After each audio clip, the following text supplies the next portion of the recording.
Hey, we're back with the episode of the Adventure Butcher Podcast. Hang on, everybody. Jameson! What's up? On take two, this is my fault. Jameson, thank you for bringing the energy every single time. Listen, buddy, thanks for making the drive from Texas. Absolutely. We're gonna hang out in Oklahoma. We're going to eat Mediterranean food. We are. Which is why you drive to Oklahoma. Exactly. I equate Oklahoma with Mediterranean food. I don't know about anybody else. I don't know if you've had Oklahoma lamb, but we're about to. We're rolling into Easter season. We're going to have a little lamb. There you go. It's good. It's good. Well, hey, one of the things I love about the podcast is sometimes this is about introducing folks to people that we're getting to know that they should know. Other times it's just letting everybody know, here's who we know, and they ought to know them too. So, buddy, you're in that category. I feel like this is long overdue for the countless texts, phone calls, Zoom calls. Like, I think you've probably logged as many hours, like online as we've been friends more online than offline. Yes. And so anytime we get to hang out in person, it always feels like this weird, like, we know each other, but we haven't been in the room as much together as much as we know about each other. Yeah. Yeah. So it's just like, We've gone on runs in the morning together, but not frequently enough, right? Like we've done like all the things, but not like in enough repetition or whatever. Yeah. So So hashtag Headband Run Club. I was just about to say that. I went on one yesterday. Yeah, it was good. It was a little, I've been back after I had like the plantar fasciitis real bad in the left foot, which is like, and that's no fun. All you can do is take time off. Yeah. Which is like not great because that means like you're just taking time off. So when you come back, it's even worse. Not the hurt, but the like, oh man, how much I miss this. Oh yeah. So and the soreness afterwards, all the things. So much so. Well, man, we're here. We're going to talk about some things related to the youth pastor, but I want folks to get to know you because we're going to hang out in May in Nashville for the experience. And so preaching and teaching, and it's D-Now season. A lot of us have either planned one or shared at one. And you had a little even old dog new tricks. That's right. Learning experience. Maybe you had a little learning experience. You were sharing earlier. I'd love for you to share just, like sometimes the best laid plans, because you are a methodical guy. I am. Planned out, researched out, ready to go. But sometimes best laid plans of Mice, Men, and Jameson land a little different. So, yes. Tell us. Yeah. So tell us what you're still learning. Yes. So I was planning to teach at this D-Now. It was my second time doing it. I had served there and spoken with them. Familiarity in the room. Yes. Your people. Yeah. Jamie's they know back. me. I know them. Yeah. And thankfully I had a good experience last year, so got invited back. And so I was planning and prepping, and I was walking them through Matthew 4:19. So spent Friday night talking about the word follow, because our culture has a very different definition of the word follow than Jesus did back then. And so laid that out, gave an invitation, had several students accept Christ that night. Like, it was really, really awesome on the first night. Yeah. Then we get to Saturday morning, and I walk them through the next part, which is the me and I. So basically unpacking who Jesus is. Yeah. And then that night we get to the service, and I'm walking them through the "we'll make you fishers of men" part. And so really honing in on the idea that Jesus makes us into something. Like, it's not a question mark, it's a directive. I will make you. It's not wishful thinking of like maybe one day. Yes. Send your money in now and maybe it'll work out for you. There are three easy installments of $19.99. Right. Oh, Jesus installments. Yes. Discipleship and installments. Like what is the payment, like a Klarna or a Firm or whatever. Yeah. Oh, great. Oh, so as I was laying please don't market that to anyone. That's awful. Don't do it. So I had just been praying through it, and I was like, the Lord had brought two stories to mind about when Jesus makes someone into something different. And so number one was blind Bartimaeus. Yeah. And so taking a beggar on the side of the road and making him into a disciple on the road with Jesus. And then the second story I chose was Legion being thrown into the pigs, and the pigs running off the cliff. And then this guy, just his life completely changed. And so as I was laying it out, I was like, it makes sense to do a invitation for salvation at the end of blind Bartimaeus' story. Yeah. Because when Jesus invites him to come to him, I mean, the guy springs up, just jumps up, runs to Jesus. Yeah. And so that's what Jesus calls us to, and we accept him and surrender our life to him. He wants us sticking close to the text. Run to him. So I'm like, literally, let's do that this night. Yeah. So in the middle of the message, I decided to do this invitation for salvation, and I was a little bit hesitant, but the more I thought about it, I was like, it sits with the text. Let's do it. Yeah. And so get up there, I'm teaching, I get to that point in the message, and I decide to offer this invitation for salvation. Now, know that the lights are on, everybody's eyes are open, and because I'm calling them to do something bold like Bartimaeus did. Because if you know that passage, he was in the face of opposition. Everybody was telling him to shut up and be quiet. What are you saying? Be silent. Leave Jesus alone. Yes. You fool. Yeah. And so, and when we're called to enter into a relationship with Jesus, we're called to have that kind of boldness too. And so I was like, hey, invitation, if this is something you want tonight, you want to accept Christ for the very first time, I just want you to stand up in this moment. And nobody stands up. Just crickets. Yes. And so I'm standing there like, is anybody going to respond? Like, it's fine if they don't, but I think what I learned in that moment was I didn't have the students with me yet in the message to elicit that kind of response. Because at the end, once we were done with the story of Legion and all of that, the difference in those stories is that blind Bartimaeus follows Jesus and becomes his disciple on the road with him. Legion wants to follow Jesus. That guy says, hey, can I come with you? And Jesus says, no, I want you to go and tell everyone who you know. You're not partying up. It's being sent. And so that was my objective. And the second invitation was the idea or the response for baptism, call to ministry. And then who do you need to reach for the gospel? And so opened up the altar, and there was a huge response. Like students wanted to get baptized, students wanted to be called to ministry, and then the altar was just flooded with kids who were like just burdened for friends and family members and coworkers and the whole gamut. And there were also students who went back for salvation. And so at least that's what was told to me. And so I think I just learned in that moment, like they weren't with me yet. And so I learned to be more able and willing, and my Holy Spirit inside of me to be more attentive, to the room, to know if I need to cancel that or I need to move forward with it. Well, or just knowing that like how disruptive it can be, because I think one of the things, and this is what I think some of the meat of what we're gonna get into, is that in the spiritual life, church especially, so highbrow word, liturgy, but just the rhythms of as we meet and gather together. Like certain things come at certain moments. We expect certain things at certain times. And so the disruptive moments that even if it was like best intentions or something that we had done before, but at a different time, it can be like the double jar of like, oh, he asked us to do something. And now I'm like unsure and whatever else. Yes. And so I think that's just, but again, I think there's a level of like faithfulness to that too, though, of like, as you said, like the text dictates like, man, this guy is like literally bothering the disciples of Jesus with the thing that he needs. And so it probably was the truest thing you could do. And at some level was probably the most faithful thing to the text, was to offer in a jarring way of like, what about now? Everybody's like, we haven't done this. We didn't do the slow song yet. Yes, we were waiting for the slow song. When are you gonna tell me to bow my head? And right. close my eyes? Yeah. Lights. Because even in folks like even in like the modern postmodern church where things like don't feel as like canonically liturgical like some of these other like older forms of like faith or denomination or whatever, there still is like a certain pattern. Like where Chad and I always joke, like, youth pastors will post online like, hey man, tell me about your order of service on a Wednesday. And I'm like, it typically is a game, 3 songs, sermon, small group announcements, right? Like it's one of those like there's only so many ways to stack the Legos. And so to do things much differently, like it just because people get used to, or they know how to look for things in those. And so the surprise is often quite something. And so, but that's where I kind of want to ask you a little bit. Cause like, so give us a little bit of the bio, because you've been a youth ministry. We're not saying ages or weights. We're not saying names, but you've been 20 years in youth ministry things. Yeah. And so, man, tell us a little bit of how you ended up where you're at, but then also I think some of the big questions of how do you still stay excited about the thing that we get to do? I think that's some like where we want to land today. So, For sure.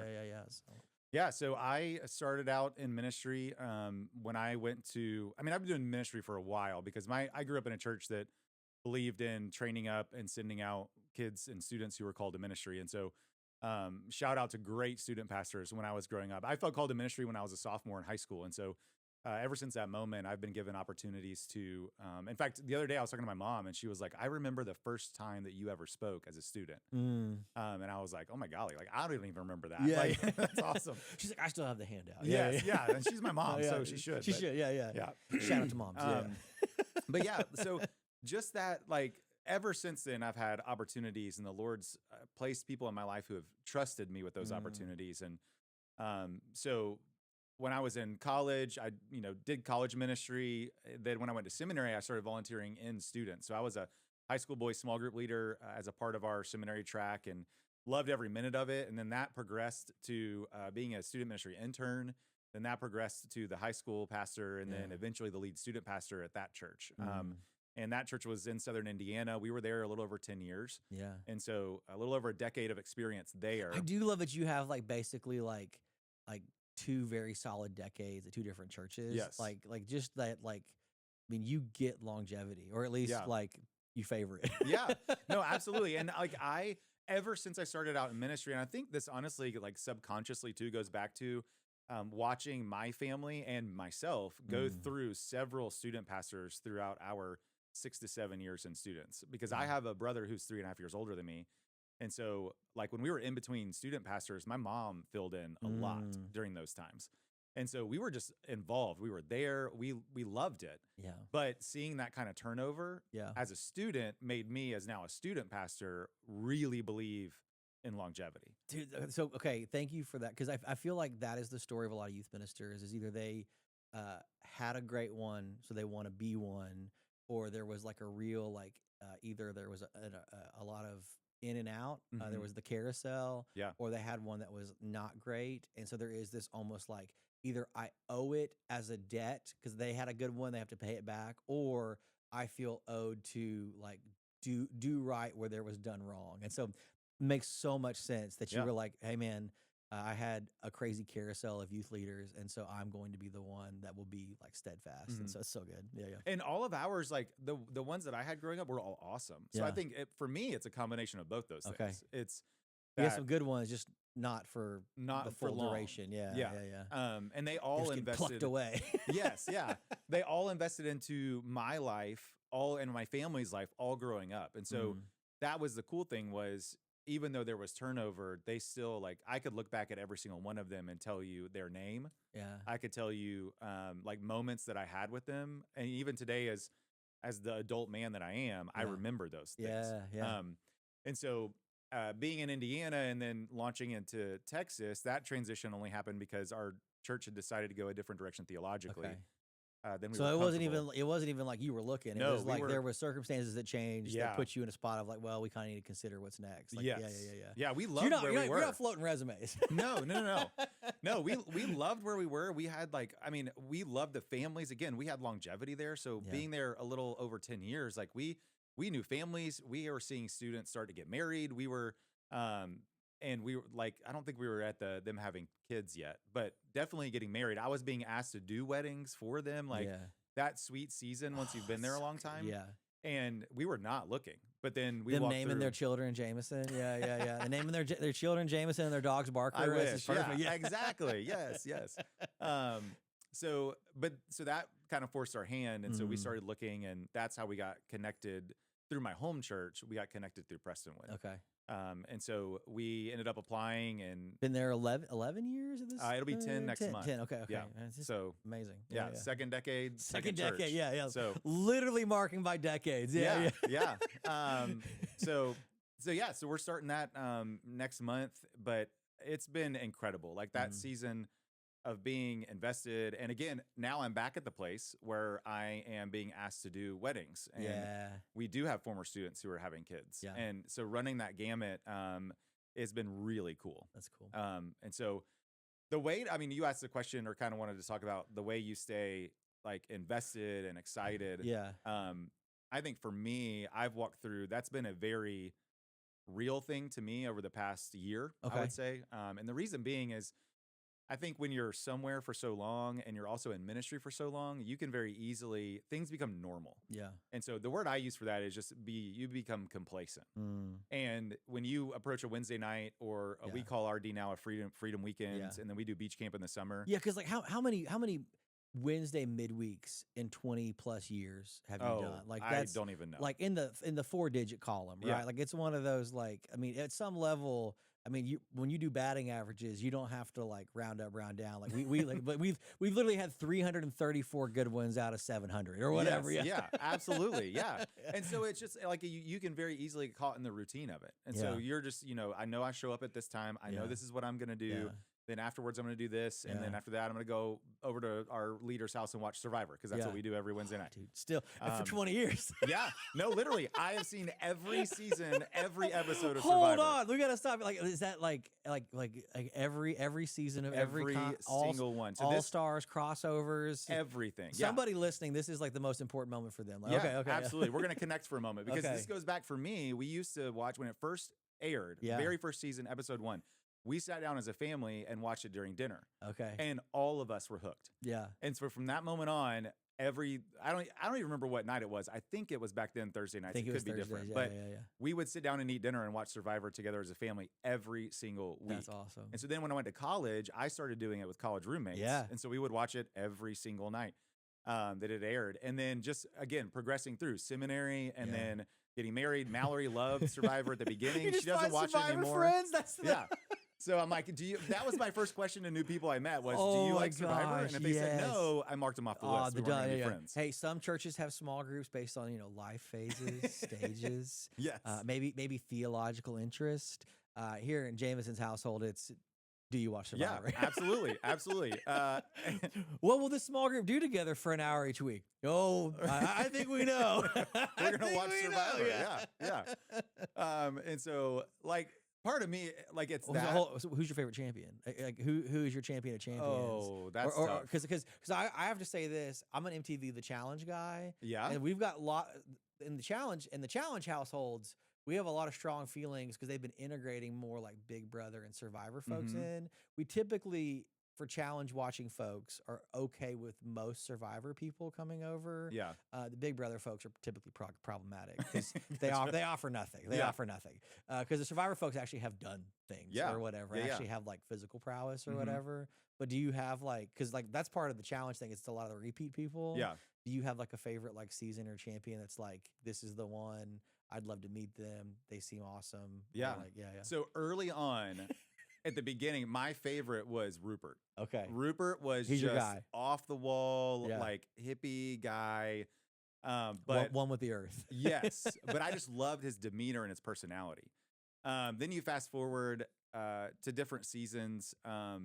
Like Ozzy is another big one for me because he was just a guy that when he first started out, you were like, this guy, I don't know how he's going to do. Yeah. Because he's kind of like, I mean, he's not a whole bunch of muscle at the beginning, but he surprised you and he won a ton of challenges. Okay. And so I liked Ozzy.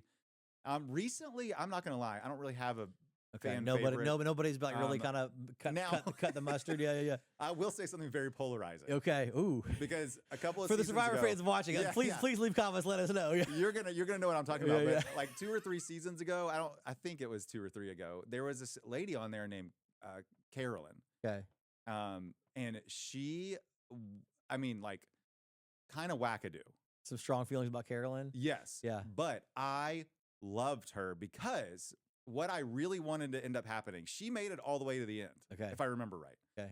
So what I was hoping would happen is she would be sitting at the final tribal council. Yeah. And she had basically been putting on this front of being a crazy person the entire game. And then at final tribal council, she was going to flip it off and be normal and be like, I just wrecked all of you. Yeah. And I was so hoping it was going to be that moment, and it wasn't. But she became one of my favorite people because of just how off the wall Just she the was. game she played or whatever. Yes. Yeah. Because she was legitimately herself. Yeah. But little wackadoo. Yeah. Well, because you've watched it enough, like there is the game within the game. And I think that's one of those, like, that's why those shows can be so compelling, even with like new people coming through, is like there's certain things, even in the way the game within the game and the editor's game, like that's always like on the challenge joke of like, if somebody's getting a lot of interviews, it's like, he's going home tonight. Yeah. Like, hey, he's only got 2 episodes left, so we better get a little bit of screen time for him or whatever. And so, yeah.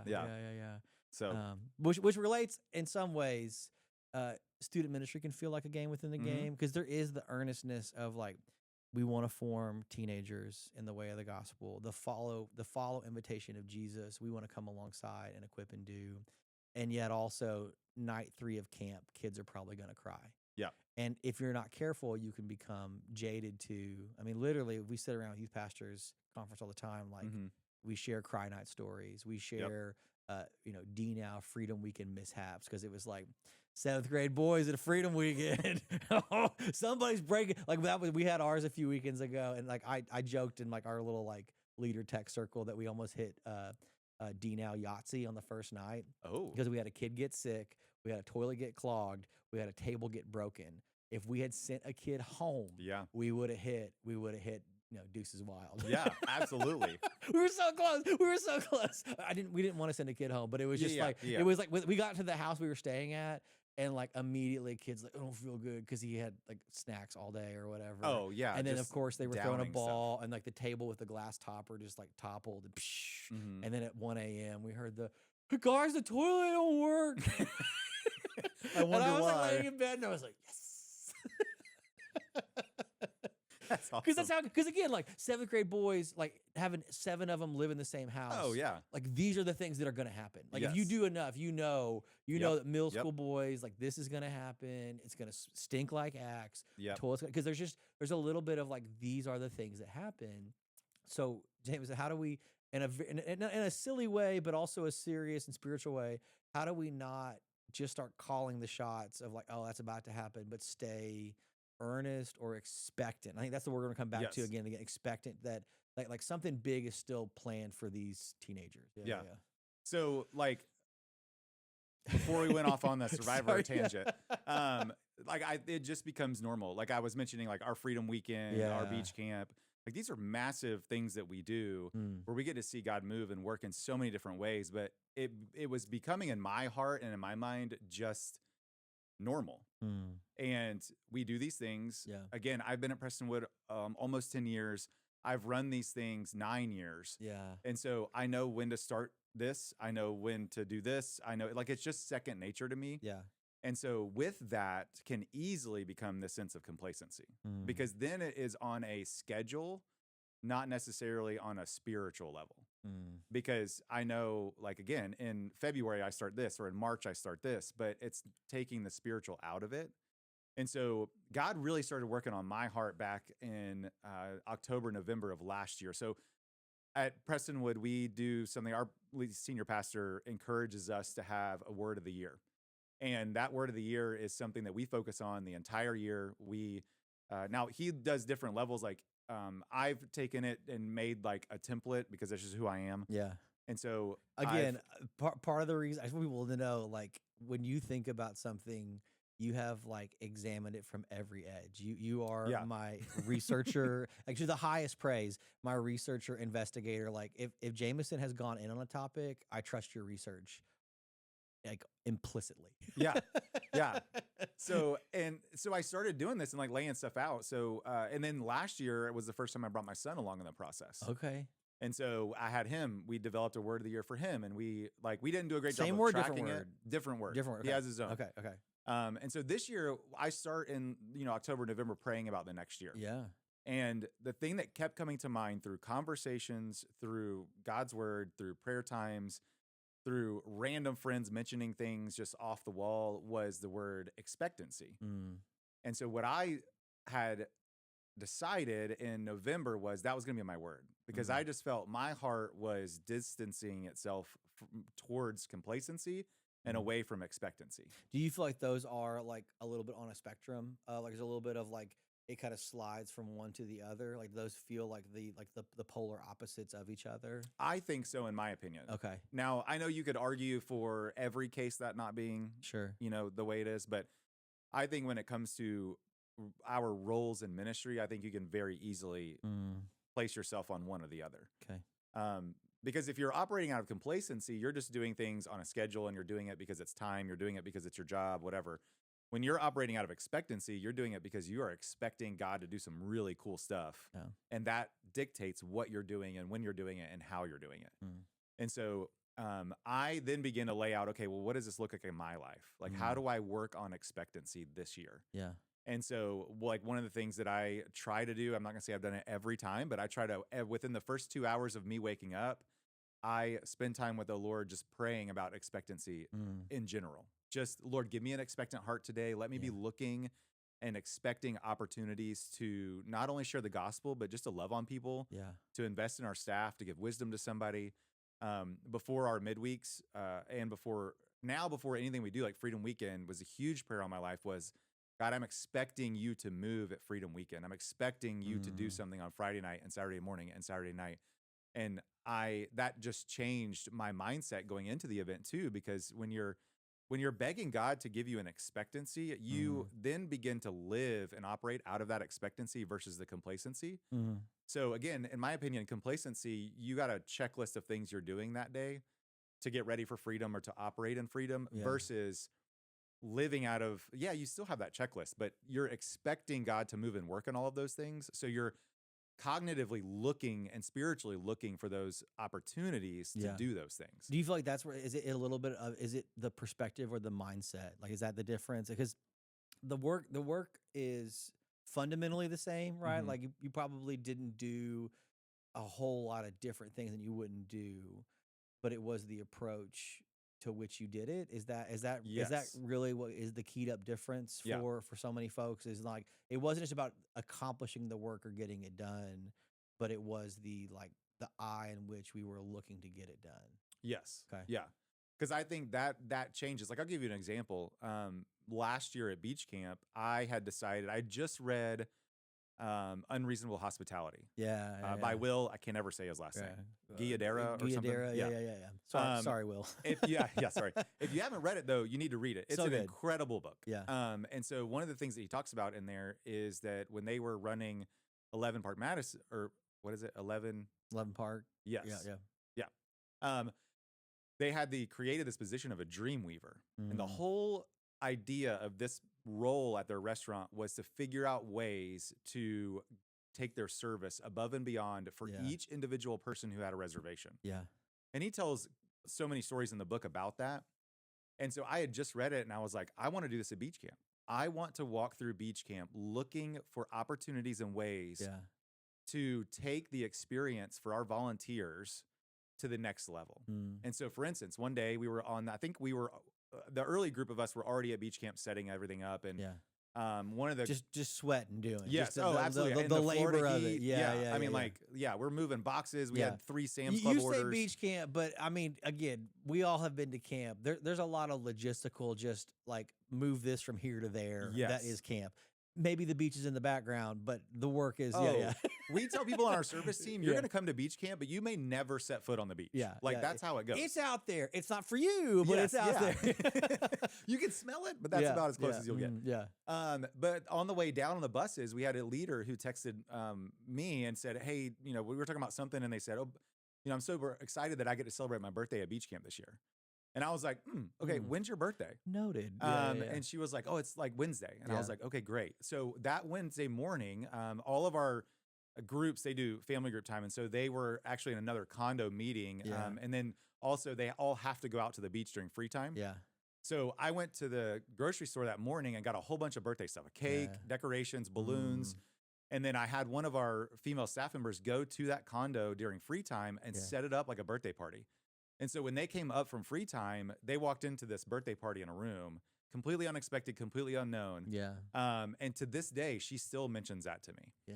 And so it's just like that is a clear, I think, example of what I'm talking about, because you're living out of an expectancy to see some really cool things versus she could have said that and me be like, oh, cool. Like, happy birthday on Wednesday. What a coincidence. Yeah. Great. But I didn't have to do anything, but it's that's the framework of your perspective and your mind that you were looking at those things with. Well, there was enough bandwidth or margin that you were able to listen and consider. And I think that is one of the things, because that's the question I do want to hear is, if it is a little bit of like these polar opposites, like when do you start to feel the drift? Because that is one of those, I think, for folks with an expectant heart or a willingness to be surprised or with, again, the I perspective that are like looking and listening for. I mean, this is a little bit the leadership advice of like why you should always walk slowly. Because if Hmm. you walk too fast, then you won't be able to hear like the actual conversation. It'll be about what you're doing, not about what's happening. But yeah, it's because it the cake and the decorations were not the complicated part. Like you could have Yes. done that either way. The actual sauce in the whole thing is that you caught wind of, got the text, saw, overheard, and pieced it together. Hmm. Like, because even if someone was like, "Oh, we need to do this for her birthday," yes, but the real credit goes to whoever like caught the wind of like this is the thing, and I think that is something. Um, Sure, a big event, a camp or whatever, we typically would be pretty excited for those, but that mindset that even on a random Wednesday of a thing or the smallest part of the bigger weekend may be the thing. So that's good, man. Yeah. Tell us a little bit though, like before you drift into complacency, like before like the bottom falls out or the wheels fall off, like, what are some of the things that you notice? Like, we always tease Chad that when he's stressed, his car is dirty Hmm. or whatever. Like when his front seat's got stuff in it. Like if he's like, oh, I got the pay whatever. Like it's like, hey man, you doing okay? Yeah. Like Yeah. like what is it for you? Because like definitely, I think like we see the reward of it, but on a like a doldrums of a like November Wednesday. Like I mean, you're praying at November. Like how are the like when it's not leaning towards the willingness to be expectant or surprised, what's happening? Yeah. I think one of the biggest things for me is I disengage from the moment and I solely focus on tasks. And so what that looks like for instance, at a midweek for us on a Wednesday night, that means that I am more focused on putting away our check-in stations, helping our team clean up afterwards. Yeah. Um, the things that do not involve people Mm. or like volunteers or students. Yeah. It's those things. When I start hyper focusing on those, that is a good indicator for me that I'm operating out of complacency versus expectancy. Yeah. And that's one of the first The things. task won't surprise you. The people might. Yeah, yeah, yeah. That's one of the things that was a good key to me when I started seeing it in my heart. Like I felt it. Like it was that heart leaning. Now, like, and again, all of this time, I'm walking with the Lord. Like it's not that I wasn't having a daily quiet time. It wasn't that I was disengaging from my personal walk with the Lord. Yeah. I was still very much involved in that. But it was just on the ministry side of things. It was becoming something that was routine Mm. and commonplace, that I'm going to do all of these things, disengage from what God's doing in the room. Mm. To where now I try to be as much as I can. Yes, I have responsibilities to do things like put away the check-in stations and things like that. Yeah, Like yeah. I'm going to help, but Yeah. now I'm like in the room experiencing worship. I'm in there during the invitation. Yeah. I'm watching for students to make decisions. I'm like praying expectantly during that time and before that, Mm. that God's going to do something. Because I think before I would think, man, God's going to work whether I'm in there or not. And he's going to be Yeah. present whether I'm in there or Yeah. not. So it doesn't matter if I am or not, because he's got that. Mm. And then it becomes, again, not that God's going to move because I'm in the room, because that's Yeah. silly. But you don't want to miss it. Like that. I think that's the Yes. like. Yeah. You're like I want to be in. What if something happens? Yeah. Yes. Yeah. Yeah. Yeah. And expecting something to happen. Like it's also the mindset that I want to be in the room when it happens. Yeah. Because I know it's going to happen. Mm. I've prayed about it. Like God obviously wants to change hearts all Yeah. the time. He's Yeah. working all the time. And so I want to be in there and not miss that moment when that one student or the 5 students or how many ever move from death to life, because Yeah. that's a big deal. Yeah. We always talk about how like that's a huge deal and someone accepting Christ and surrendering their life to him. But I think sometimes when we get in complacency, our actions say the opposite. But no, so keep preaching because that is something that like I just my heart worries for some youth ministry friends that often find ways to like step out during like the song part. 'Cause like I've heard these like the band's got it. I'm gonna take care of this, and it's Mhm. just like even at like conference stuff. And I get it. We have some phone calls, and sometimes it's nice to be away or to handle this or whatever. But like just a willingness to be engaged, to be in it, to be willing, to be surprised. Because man, like it is really easy to just write off, well, this is what it is, this is what happens. And my worry is that complacency is two steps removed from disassociation, um, to ultimately some kind of despair, Yeah. right? Like it's one of like, it's just the work I do. Hmm. It becomes a flatly job based thing Yeah. and not this like, and yeah, passion ebbs and flows, but man, like the thing that we get to do, like, right, like how many times does it break your heart to know that like the guy would stand up and preach like this, moving from death to life, but he missed the entire like song Hmm. service. Yeah. Yeah. Like he'll get when it's his turn to talk, he's gonna talk big, and Yes. then like he totally bailed on like, you know, after the invitation, he just went to the back of the room or went outside and Hmm. texted somebody or whatever. And so I Yeah. just can't miss that stuff. So what would the wisdom be? So 20 years plus of ministry stuff. We have a lot of folks that are new-ish to ministry, new to ministry. What are the things that you encourage to pad them in now so it doesn't like take hold later? Like how do we guard against it? I would say a couple of different things. One, I think having the self-awareness to know when you're moving and shifting that direction. Mm. For me, Notice where you're at in the room. yes, Yeah, yeah, yeah, yeah. notice things about yourself. Mm. Because like people who are listening, they may have a different their definition of what they do when they feel themselves moving towards complacency might be different than mine. It might Okay. not be not being in the room at certain moments. It might They may be be in the room, but on your phone the whole time. exactly. Yeah, yeah, Yeah. yeah. Like no, and I was there the whole time. I just, was looking down. Yes, yeah. So I think a self-awareness of knowing when you're moving that way. Mm. But I think with that, I think it's good to have people who you surround yourself with who know you well enough to know when you're doing that. Yeah. My word of the year 2 years ago was assertive, Okay. and I brought my admin assistant in on that because she sees me in that world all the time. Mm. And I said, and she's an Enneagram 8, so she like Just she will say anything. naturally assertive. Yes, Yeah, yeah, yeah. yeah, yeah. And so there were so many conversations that we would have that she would look at me and say, "But would assertive Jameson do that? Mm. Or what would assertive Jameson do?" Mm. And it was just that accountability that was built in to my ministry life that kept me pushing to fix that and to be more assertive. And Mm. so that was key. So I think even like for me also, having a spouse that does that, like my wife would do that too. Yeah. She would be like, "Well, is that what you would do if you were being assertive?" Mm. And I would have to then think and be like, "No, I would actually do this." And she'd be like, "Well, then that's what you need to do." Mm. And so bringing people in, again, it doesn't have to be your spouse, but it doesn't have to be your admin assistant, but somebody close to you that knows you well enough. Yeah.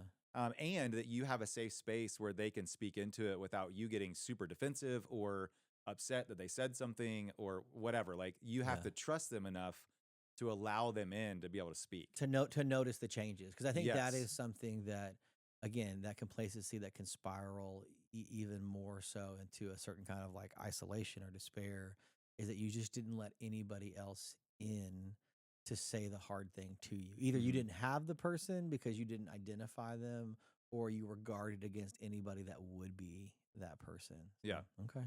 Because I think the eventual spiral is burnout. Yeah, you're just done. Like that's where you get is you have no joy, you have no desire.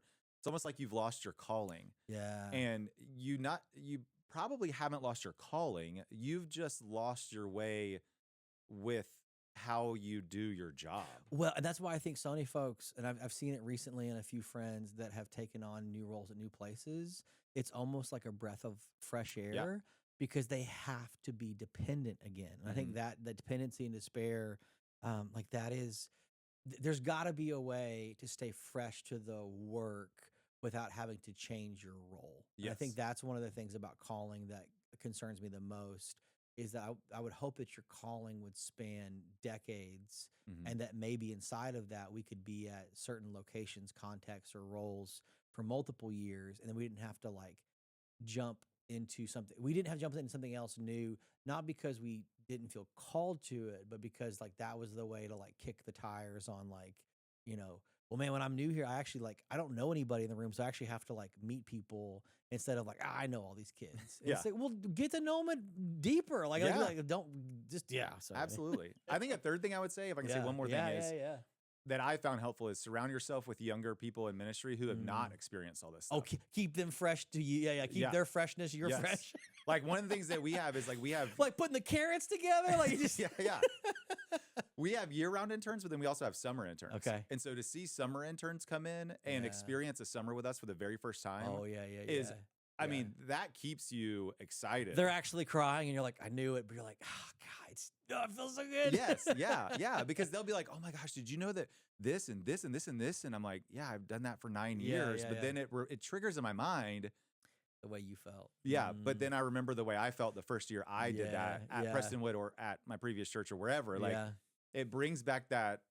I'll use the word innocence. That's probably not the right word, Yeah. but the innocence in ministry where you've not experienced. All Hey this man, stuff. innocent as doves, shrewd as snakes. They're both biblical. Yeah, yeah.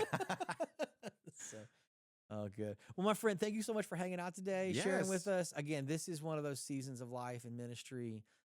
There's so much that could be done. It is our hope and encouragement that as you listen to this, that you stay encouraged for the way in which the work impacts you. I think there's a lot of ways in which we can do ministry, but ministry always takes a toll on the minister. And we hope that your heart is aligned and that you are hopeful and expectant this season. Jameson, if folks want to stay connected with you, where do they find you? How do they follow up? How do they learn more? Yeah. The easiest thing is, I'm on social media. I deleted all the apps off my phone, so it's a little bit harder for me to see them. But on a 48-hour cycle. Yeah. So you can message me on Instagram or Facebook, either one. Yeah. I do check it regularly, but just it's not on my phone. I'll get notifications. I love checking a Facebook message or an email. I like that. Yeah. I like that approach. Yeah, it's just another inbox. It doesn't get my lion's share of time. It's just another inbox. Yeah. And so that's the best way. Otherwise, you can Google Jameson Barker, Prestonwood, and my email is on there. Are there a lot of Jameson Barkers? No. Are you one of one? Okay. I don't know if I'm one of one, but one of seven at least. There's not many. Okay. Yeah. So would love to, if you have any questions or would even just love to chat about something, maybe you find yourself in the same space where I was back a year ago, would love to have a conversation and just kind of walk you through some things that I would encourage you with. I always love being a resource. That's why I love partnering with you guys and always want to be available. So, man, you make so many of us better for the ways in which you keep us mindful, thoughtful, and encouraged. So thanks, everybody. We'll see you back next week. Snap.